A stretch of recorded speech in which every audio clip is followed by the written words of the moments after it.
So these jerseys are swaggy.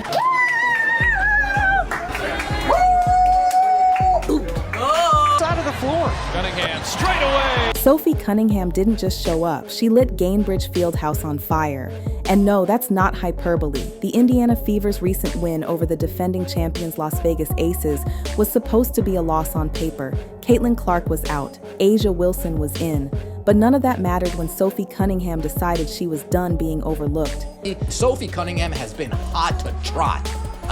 Sophie Cunningham has been on fire. Indiana Fever without Caitlin Clark go up against the Las Vegas Aces and last year's MVP, Asia Wilson, and walk away with a W, 80-70. She dropped bombs from beyond the arc like it was target practice, silencing every analyst who claimed the Fever couldn't hang without Clark.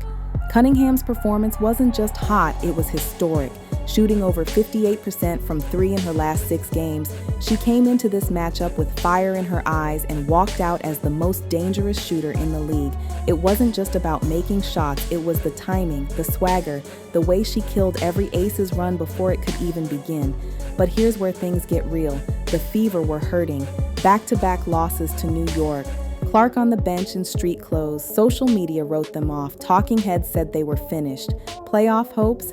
Apparently not without Caitlin. So there's no timeline for Caitlin, but what has she been able to do this last week? Is it mostly just rehab recovery, or has she been able to do any kinds of practice? Yeah, no, I mean, we haven't really practiced since the couple days before All-Star break. So mostly rehab, shooting, and she's been with our athletic training team, and we've been preparing ever. But the locker room told a different story. Head coach Stephanie White didn't panic. She adjusted. "We run different actions without Caitlin," she said. Off-ball movement replaced on-ball dependence, and Cunningham became the unexpected centerpiece of that new blueprint. Her shooting stretched Vegas defense and gave Kelsey Mitchell the breathing room she needed to cook. Speaking of Mitchell, let's talk about redemption.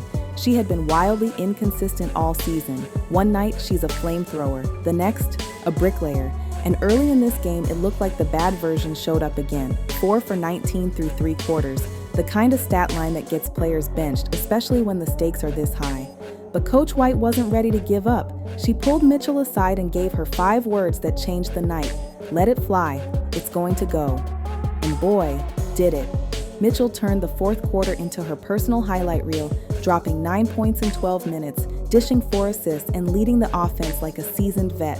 Her clutch threes and fearless drives shredded Vegas's defense when it mattered most. That's not just scoring, that's leadership. Now let's not forget the woman who locked the door shut, Ari McDonald. The Fever were up by 5 with 35 seconds to go. The Aces were circling, sniffing out a comeback. The tension in the arena? Unreal. But McDonald didn't blink. She pulled up from deep, launched a fearless 3, and buried it. Game, set, series. That one shot secured more than just the win.